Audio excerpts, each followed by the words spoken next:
Hola, buen día. ¿Quiénes se encuentran conectados por Zoom? Tenemos que ver si tenemos quórum para comenzar a sesionar.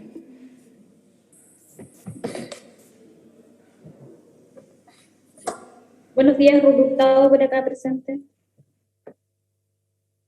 Buen día, Ruth.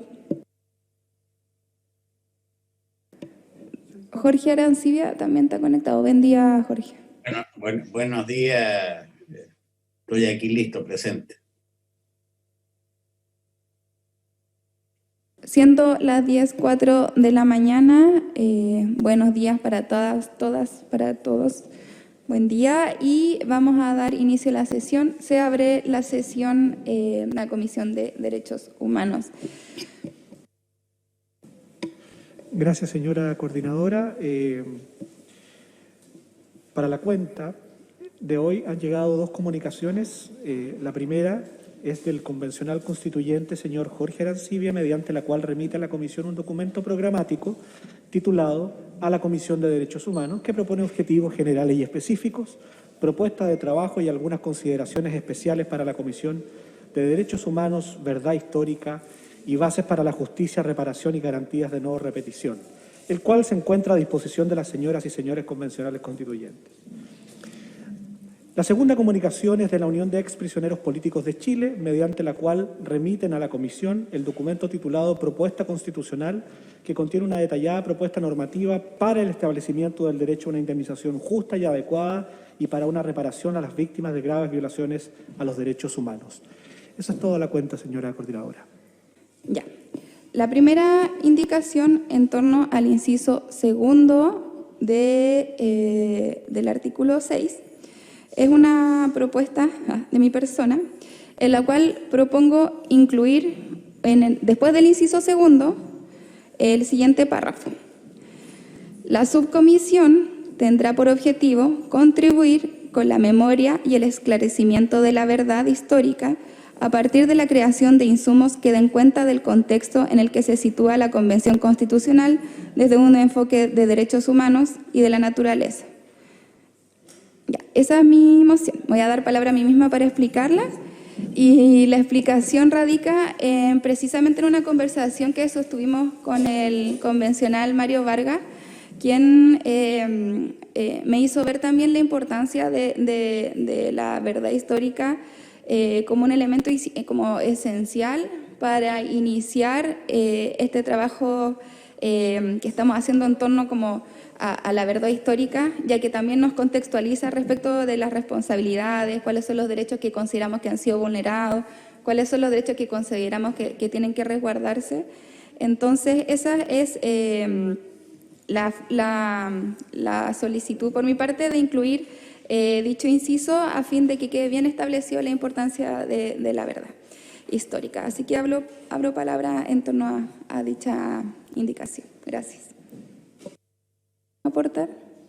Sí, Manuela, si me permite, yo en el documento que les envié ahora yo ponía los antecedentes necesarios para que encuentren con facilidad el informe como el informe Rettig o el informe Walech, que me parece que son insumos importantes a tener en cuenta de un trabajo que se hizo profesional y que tiene relevancia en el proceso histórico de Chile.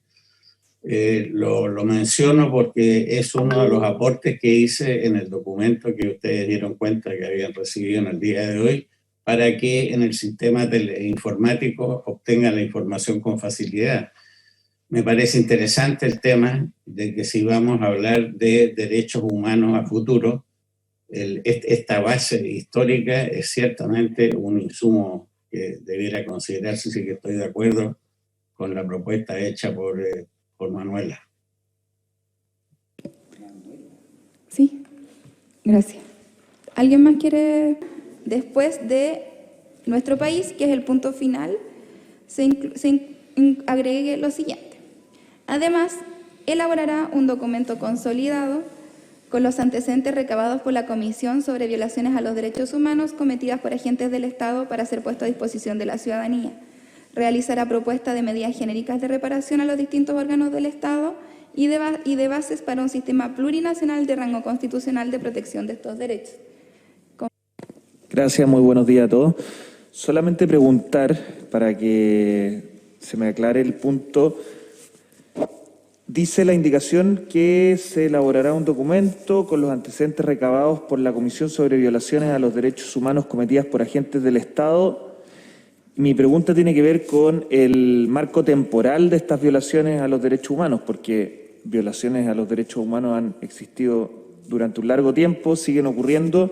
Entonces, preguntar si esto se enmarca a los hechos relacionados con el estallido social o no, o si se está pensando también en otro tipo de violación a los derechos humanos. Gracias. Carolina. Mire, en ese sentido, yo dentro de las indicaciones que había hecho llegar con anterioridad respecto de esto, también yo había planteado la necesidad de que se estableciera el periodo al cual se refiere, pero no aparece como indicación. Sí, es que como hay que poner el periodo, no lo puedo poner como indicación porque hay que explicitar como la indicación tiene que decir el periodo o establecer un periodo. Sugiero, yo creo que para salvar este punto, que también en las reglas mínimas de la subcomisión pueda establecer un periodo histórico para superar el tema. Constanza, Giovanna. Sí, lo que yo entiendo es que por lo menos el párrafo 1 es en general, porque nosotros vamos a estar recibiendo información en las diferencias, en las audiencias de diversas vulneraciones cometidas, no tanto ahora del 18 de octubre en adelante, sino que también históricas. Entonces entiendo que es también la sistematización de esos insumos que nos van a llegar. Por tanto, es de amplia data. Y con respecto al segundo punto, ese sí está específicamente respecto a lo sucedido después del 18 de octubre, porque está así en el objetivo específico también, número 6, si no me equivoco. Pido la palabra. Gracias. Va en la misma línea que se comentaba anteriormente, porque en el fondo me encantaría que pudiéramos dedicarnos a consolidar y recopilar antecedentes sobre violaciones a los derechos humanos en nuestro país, a aclarar un montón de situaciones y eventos desde los tiempos del nacimiento de la República e incluso antes, pero claramente excede nuestras competencias el tiempo que va a durar esta comisión provisoria y creo que va en una línea de maximalismo que al final del día solo va a generar frustración, que además hace que las normas que nos estamos autoimponiendo terminen en desuso o ciertamente incumplidas por nosotros mismos.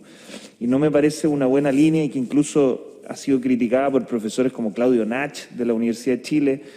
Entonces yo también haría un llamado a ser más discretos pero realistas en los objetivos, sin dejar de lado obviamente los nobles objetivos de esta comisión, que me parece que son compartidos en el fondo por todos, pero que cuesta llevarlos a la práctica en los términos que están planteados. Eso, muchas gracias.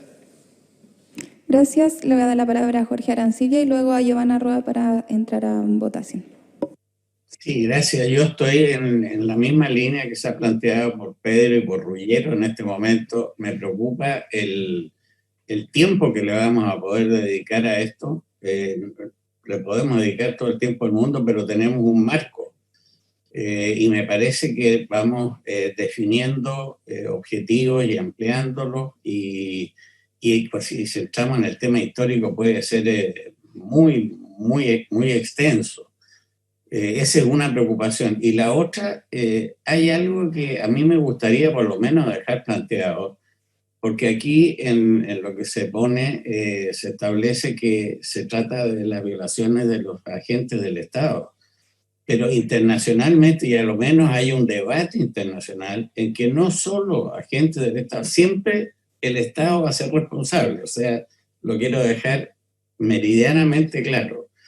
Pero no solo los agentes del Estado violan derechos humanos, sino que también grupos organizados que operan y que violan derechos humanos de todos nosotros. Incluso hay una consideración en el artículo 30 que se refiere hasta violación de derechos humanos por parte de una persona. Si alguien secuestra a otro y lo tortura y le hace cosas terribles, digamos, está violando el derecho humano a esa persona. Es decir, el concepto de derecho humano yo lo quiero dejar planteado en que esencialmente el que viola los derechos humanos es el Estado. Y lo asumo y lo respaldo y lo apoyo y estoy absolutamente consciente de eso.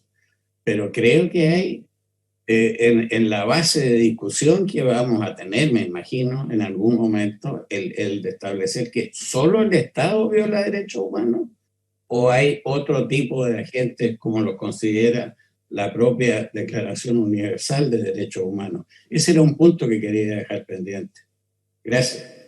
Gracias. La verdad que un poco redundante, pero repetimos mucho que nos estamos tardando y la verdad que en cada intervención nos seguimos tardando.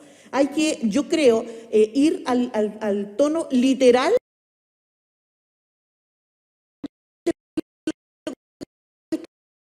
escrito. Primero nos vamos a ir a investigar para contestar eso al convencional Rullero, porque estamos diciendo recabar. No vamos a ir a buscar nosotros por la historia, nos va a llegar antecedentes de los académicos, de los organismos, qué sé yo.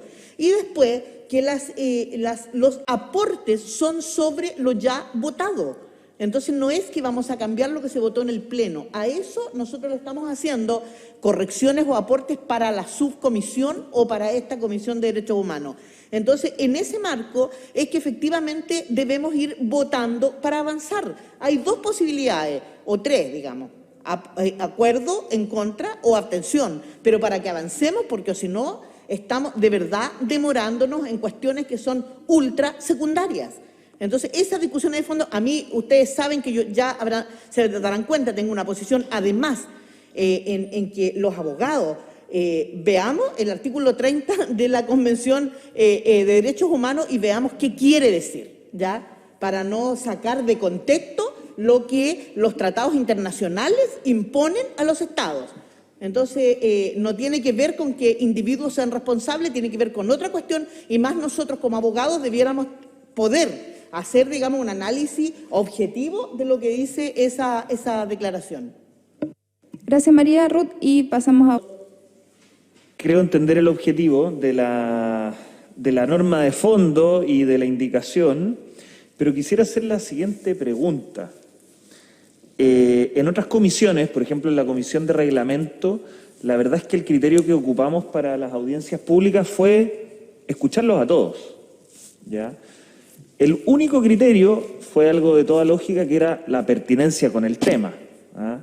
Entonces yo quisiera hacer la pregunta acerca de la necesidad de esta norma, porque en el entendido de escucharlos a todos, de abrir espacios lo más amplios posibles de participación, me queda la duda si vale la pena aprobar una norma como esta. Eso, muchas gracias. Manuel. Me parece muy interesante la duda que tiene el constituyente Cozzi, sin perjuicio de que cuando hacemos referencia, mi humilde opinión es que cuando hacemos referencia a materias relativas a la protección, defensa y promoción de derechos humanos, es indispensable dejar afuera criterios negacionistas. Y en ese sentido, dado lo ya aprobado por la Comisión, desde este aspecto resulta necesario. Por lo tanto, siguiendo esta lógica argumentativa, creo que queda mejor planteado el modo en el cómo logramos el objetivo de acuerdo a la indicación que señala el constituyente Mellaur.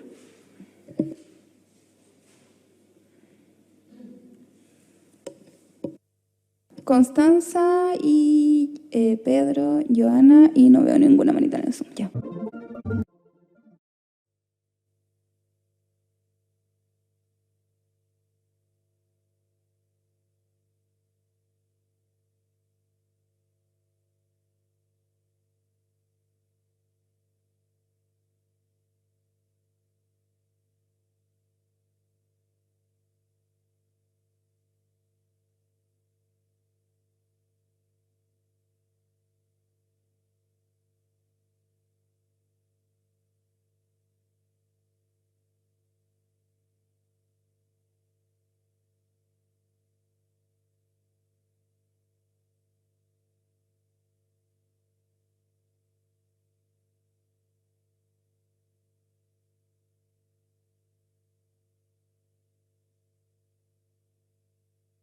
Giovanna y María. Se tiene presente su solicitud.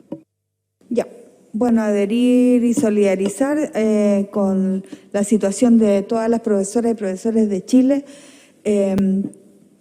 por todos los años, ¿cierto?, de precariedad también laboral y de la no dignificación de su rol como formadores de este país. Yo quiero reiterar la solicitud a nosotros como comisión de solicitar a la mesa, no sé si por una carta o si tal vez ya se hizo, la posibilidad de que las transmisiones que estamos teniendo tengan la perspectiva de derechos humanos en el sentido de no conculcar los derechos lingüísticos. No tenemos traductora de lengua de señas chilena, pero me parece a mí que entiendo que la transmisión se hace vía streaming, puedo estar equivocada, pero al menos poner los subtítulos, esos caracteres se generan.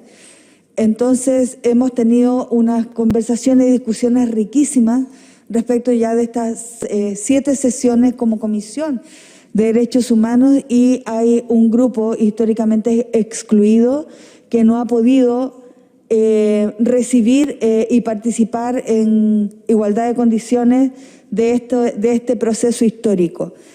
Y lo segundo es que yo vuelvo a reiterar, a raíz de las diferentes cartas que han llegado, de las publicaciones que además se han hecho respecto de la presencia del señor Arancibia en esta Comisión de Derechos Humanos, me gustaría a mí plantear 2 cosas que me parecen importantes y que tienen que ver con lo siguiente. En la sala se plantea una forma, ¿cierto?, de funcionamiento del señor Arancibia, pero en las redes sociales su forma es otra. Y de alguna manera sí incita a la polarización de las miradas respecto de la presencia de una persona que representa el negacionismo, que trabajó con el dictador, que venera, valora y, no recuerdo el concepto que quería usar, pero enaltece, entre comillas, lo que significaron los 17 años de horrorosa dictadura. Yo vuelvo a insistir respecto de aquello. Él aquí ha planteado incluso que él propició la mesa de diálogo, una mesa que por lo demás fue levantada en el tiempo en que el dictador estaba prisionero en Londres, tratando también de limpiar sus imágenes, y una mesa que finalmente nunca entregó verdad. Por lo tanto, yo reitero a esta mesa la preocupación y dejar claro para todas esas opiniones exaltadas y afiebradas que esto no tiene que ver con querer eliminar a alguien, porque si hay algo que nos diferencia de eso es justamente a quienes hemos militado en los derechos humanos. Pero lo que quiero decir es lo siguiente: aquí no se cuestiona que el señor Arancibia pertenezca a esta convención constituyente porque él fue electo democráticamente. Lo que se cuestiona es que él haya decidido, con los votos, con las firmas que obviamente entregaron, que el llegar a esta comisión iba a ser una provocación.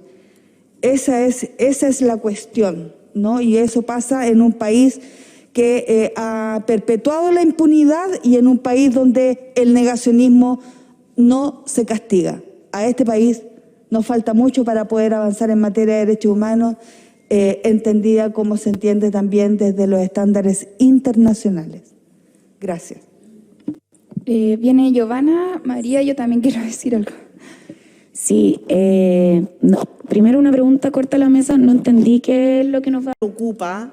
Me preocupa muchísimo que hayamos tocado el tema de la participación del convencional Arancibia en esta comisión y hayamos dado vuelta a la página como si nada y seguimos funcionando tranquilamente como si no existiera un hecho concreto y sin embargo afuera, tanto en los medios de comunicación como en el movimiento social popular, organismo de derechos humanos, continúa siendo seria la falta de respuesta de la Convención Constitucional en relación a eso.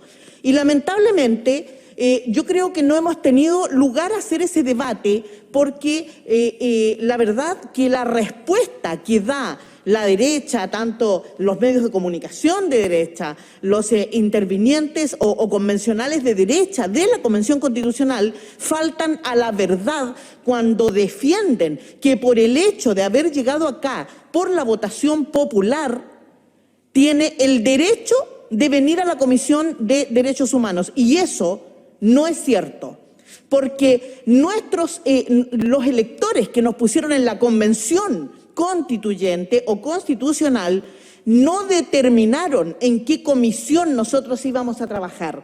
Entonces nosotros tenemos que hablar con la verdad, porque si bien estamos instalados en la Convención Constitucional, la elección para trabajar en tal o cual comisión no tiene relación siquiera con los votos. Es así que tenemos convencionales que por la elección, por esa ley, además, por esa ley ilegítima, con poco peso popular, llevó solamente al 43% de los electores a participar de esa convención, porque no tiene la legitimidad suficiente, llegamos acá.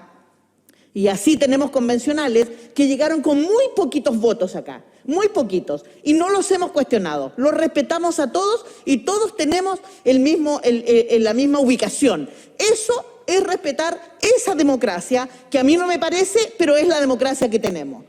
Pero no significa que esos votos, más o menos, hayan decidido, ¿no es cierto?, que en las comisiones, sobre todo en la de derechos humanos, pueda participar un señor. Me llegó hoy día el posteo, hoy, una entrevista en la televisión que dio algunos años y que en esa entrevista él dice: yo quería tomar un fusil, subir a un cerro y matar comunistas. Esa frase tenemos que ver, tenemos que discutir y ver cómo hacemos. Nosotros no podemos seguir constituyentes o convencionales, yo les digo, no podemos hacer vista gorda, no podemos dar vuelta a la página, porque nosotros estamos dando una imagen al país. Queremos evidentemente construir un país donde cerremos las heridas, y nosotros vamos a cerrar las heridas en tanto y en cuanto enfrentemos las discusiones y evidentemente tenemos que buscar la solución. Acá estamos en un problema porque estamos construyendo. La Comisión de Ética, yo no sé si tiene las condiciones para resolver el problema. Bueno, discutámoslo en el Pleno. Si el Pleno, ante todo, Chile resuelve que don Jorge Arancibia es,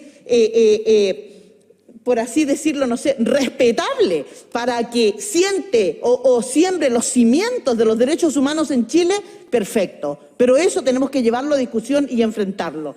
Y por otro lado, afuera siguen estando los trabajadores en huelga, siguen estando los trabajadores de Enel, los trabajadores de Aguas Andinas, los profesores, como decía Manuel, y los organismos de derechos humanos. Esta Convención Constitucional no puede tomar la costumbre de mandar una declaración al Senado y no exigir respuesta del Senado a esa declaración. ¿Qué dijo el Senado a la Convención Constitucional? ¿Qué respeto estamos exigiendo para este organismo democrático? Nada. Hasta ahora, el Senado, yo entiendo, porque no he visto ninguna respuesta. Gracias por su recepción, recibimos su carta, estamos discutiendo, nada. Entonces, para que sea un organismo serio y representativo, a pesar del 43%, porque el pueblo chileno, consideremos eso y no debemos olvidarlo, ha perdido la confianza en la institucionalidad existente. No hagamos que pierda la confianza también en esta institución que hoy día goza de democracia. Llevemos las discusiones a fondo, hagámosla, abrámosla y vayamos resolviendo. Gracias, María. Son las 1:10, Manuel, cortito, yo voy a hablar súper cortito y cerramos. Sí, dos cosas. La primera, creo que oficiar a la municipalidad para efectos de que nos informe no es intervenir en ninguna de las atribuciones que la constitucionalidad actual le entrega a las instituciones de los órganos constituidos. Y la segunda, es grave lo que señala la constituyente Rivera y saludo nuevamente a todas las víctimas, particularmente a quienes señala como objeto de muerte en el video en el que hace referencia. video que fue publicado en la televisión pública hace no pocos años, y que hablaba sobre el modo en el cómo se debía enfrentar una circunstancia vulneratoria de derechos y que causó un genocidio. Recordar desde ese contexto que el genocidio es una de las más graves violaciones a los derechos humanos perpetradas por agentes del Estado en ejercicio de sus funciones. Eso, Manu. Gracias. Para cerrar, yo igual quería hacer un punto. La palabra, por favor. Ruth, es que está cerrada la palabra, pero te lo voy a dar brevemente antes de terminar yo. Si puede ser muy corta, por favor. ¿Enseguida o después de ti? Hable, pues. Por No, favor. solo quiero señalar que y quiero dejar esto súper presente, en la macrozona sur también hay molestia por participación de la Convencional Royo y de la Convencional Linconao. Sabemos que en el juicio la Convencional Linconao salió absuelta en cuanto a la participación, porque la prueba fue de verdad ilegal, pero creo que es importante señalar que en la sentencia se acreditó que el grupo que se concertó para ir a asesinar... Moción de orden, señora Ruth, por favor. Aquí no vamos a recibir ninguna falta de respeto, así que, por favor... Dijimos que no íbamos a recibir discursos de odio. Convencional Hurtado, por favor. ¿Perdón? A ver, Giovanna, por favor, voy a hacer un punto y por eso también quería hablar, y especialmente respecto a eso.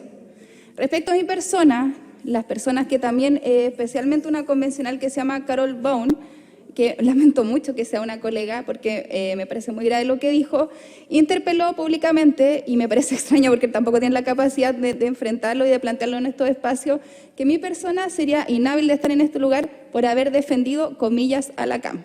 En primer lugar, y quiero hacerlo presente, yo nunca he defendido a la CAM. He defendido a comuneros y comuneras mapuche que han sido imputados de delitos. Algunos han sido imputados de delitos de la ley antiterrorista y todos y todas han sido absueltos de estos cargos. Y en segundo punto, la Corte Suprema ha establecido en el propio caso Luxinger que no correspondía aplicar la ley antiterrorista. Y no lo digo yo, están los fallos. Y la Corte Interamericana de Derechos Humanos ha condenado a Chile el año 2014, en sentencia de Norín Catrimani y otros, como bien expresó el profesor Aguilar, de que la utilización de este tipo de normativas significa discriminación a los pueblos originarios. Y quiero decir, y que me escuche por favor, que Manuela, tratar a las personas mapuche de terrorista es un discurso de odio y es un discurso de violación a los derechos humanos. Y en esta sala no se va a permitir. Muchas gracias, señora Francisca, le doy la palabra. Y ya tenemos el reglamento. Por favor, señora Francisca, le doy la palabra. Machi Francisca. Ya. Se levanta la sesión. Muchas gracias.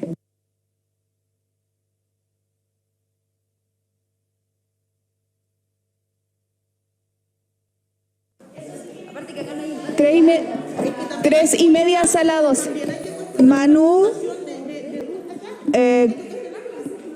Manu y constituyente Roberto, ¿la sesión continúa en esta sala a las 3 o volvemos a la sala 4? Ah, ya, a las 2. A las 2, ya. Sí, ¿a qué hora? 3 y media, ¿cierto? 15:30.